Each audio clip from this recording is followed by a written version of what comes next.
জানতাম জানতাম আমি। কিরে, আমি তোকে বলেছিলাম না আমার মাথার উপর বজরংবলী আছেন, সাক্ষ্য আমার খোঁজ কোনো না কোনো ভাবে ঠিক পেয়ে যাবে। রে, এটা তো থেকেও রয়েছে। যদি সত্যি লাইফ করতে শুরু করে তাহলে তো সমস্যা হয়ে যাবে। তার চেয়ে বরং মিসিং ডায়েরিটা লিখেই নি, তারপর সুযোগ পেলেই সায়ন্তনী ম্যাডামকে ফোন করে পড়ে ওটা জানাতে হবে, নইলে সর্বনাশ হয়ে যাবে। কি হলো সুজয় বাবু? এতক্ষণ ধরে তো অনেক কথা বলছিলেন, বলুন এবার। আরে না না, ঠিক আছে ঠিক আছে, আপনি ক্যামেরা ফ্যামেরা নামান নামান নামান নামান, ক্যামেরা নামান। আমি লিখছি এই তো ডায়েরি নিচ্ছি। থাকো বাবু, এই যে ডায়েরি নিচ্ছি। বসুন বসুন। আরে বসুন না, নিচ্ছি তো। বলুন কি হয়েছে, বলুন বলুন।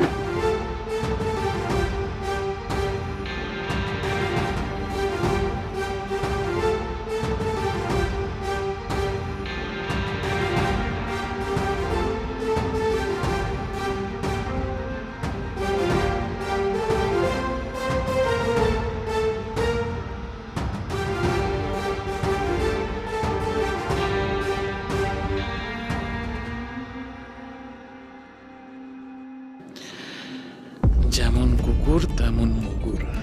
যাক, ফাইনালি ডায়েরিটা তো লেখা হচ্ছে।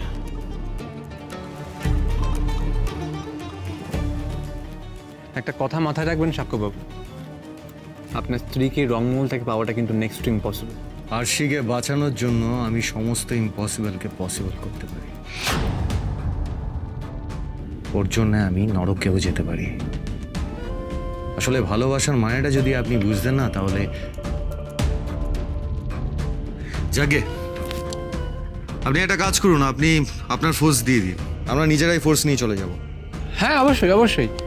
এই তো তরুণ, বিনীতা, তোমরা যাও আরশি ম্যাডামকে উদ্ধার করে আনো, যাও।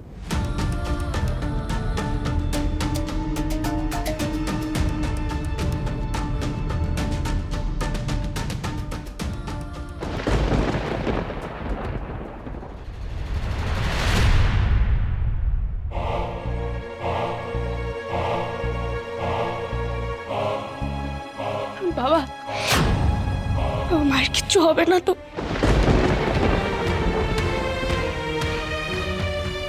তুই চিন্তা করিস না মহাপুরী, তোর মায়ের কিচ্ছু হবে না। আরশিকে আমি ঠিক বাড়িতে ফিরিয়ে নিয়ে আসবো। কারোর ক্ষমতা নেই আরশিকে আটকাবে, কথা দিলাম তোকে।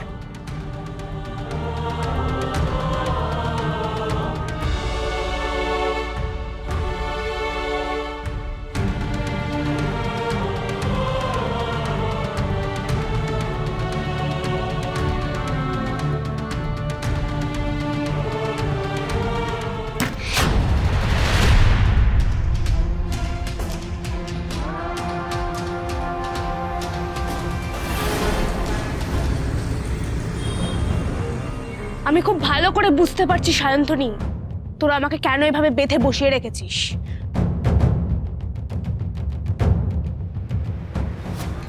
এত কিছুর পরে ওর বুলি বন্ধ হচ্ছে না। যাই হয়ে যাক না কেন, ওর সামনে লো কনফিডেন্স দেখালে কিন্তু চলবে না।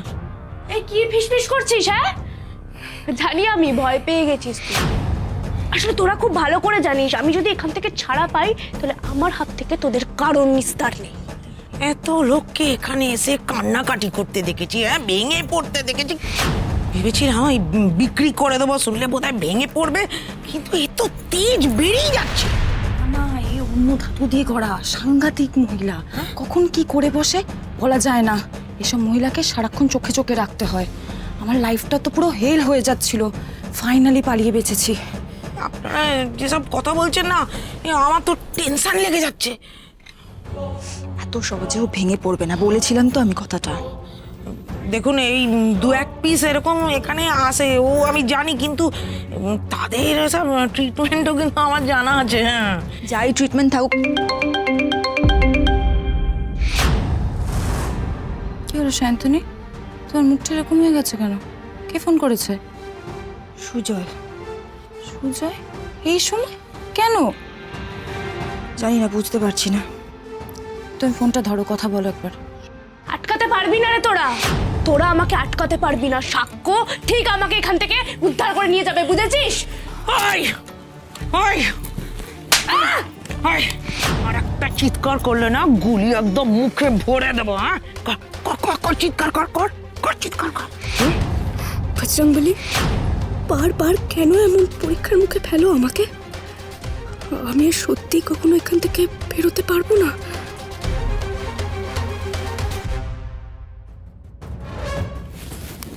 বলো কি হয়েছে? হ্যাঁ হ্যালো ম্যাডাম, একটা বিপদ হয়ে গেছে। হ্যাঁ, তুমি যেখানে থাকবে সেখানে বিপদ তো হবে। বলো কি হয়েছে, কি করেছো? ম্যাডাম প্লিজ আমায় বিশ্বাস করুন, এখানে আমার কোনো দোষ নেই। সে তো ঘটনাটা শুনলে বুঝবো। সময় বেশি নেই হাতে, তাড়াতাড়ি বলো কি হয়েছে সুজয়। বলছি ম্যাডাম, আরশিকে যে রংমলে নিয়ে যাওয়া হয়েছে সেটা সাক্ষ্যজিৎ কোনোভাবে জেনে গেছে। হোয়াট? কিন্তু সায়ন্তনীকে কে ফোন করেছে? কি খবর দিল সে যে ওরকম চমকে উঠল? বজরংবলী কি আমাকে কোনো দিশা দেখাচ্ছেন?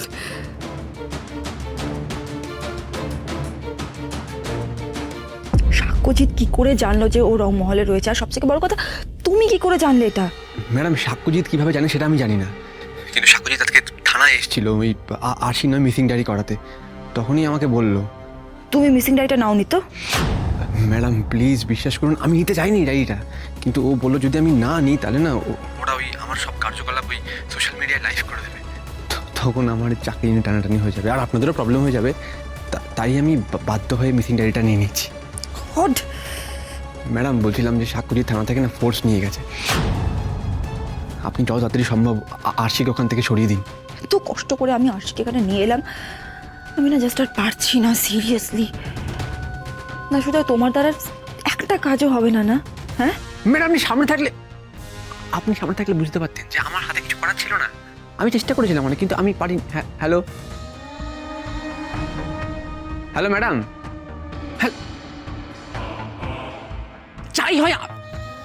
যাই হয় আমি খালি কেস খেয়েছি, কীভাবে যে খাই আমি করবো এবার। সাক্ষ্যজিৎ এইভাবে বেরোলো থানার থেকে সব ফোর্স টোর্স নিয়ে, ও তো একেবারে আরশিকে উদ্ধার করে তবে দম নেবে। যদি সেটা হয় তাহলে তো আমার অনেক বড় বিপদ হয়ে যাবে।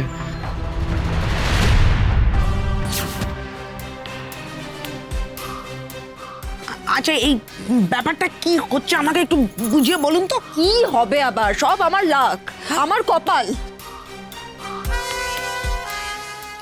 সাক্ষ্যজিৎ জেনে গেছে যে ও রংমহলে রয়েছে, সাক্ষ্য ফোর্স নিয়ে আসছে, আর সাক্ষ্য যদি একবার ওকে পেয়ে যায় তাহলে কিন্তু সর্বনাশ হয়ে যাবে।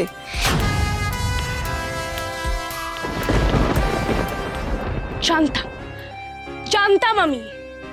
কিরে, আমি তোকে বলেছিলাম না আমার মাথার উপর বজরংবলী আছেন, সাক্ষ্য আমার খোঁজ কোনো না কোনো ভাবে ঠিক পেয়ে যাবে।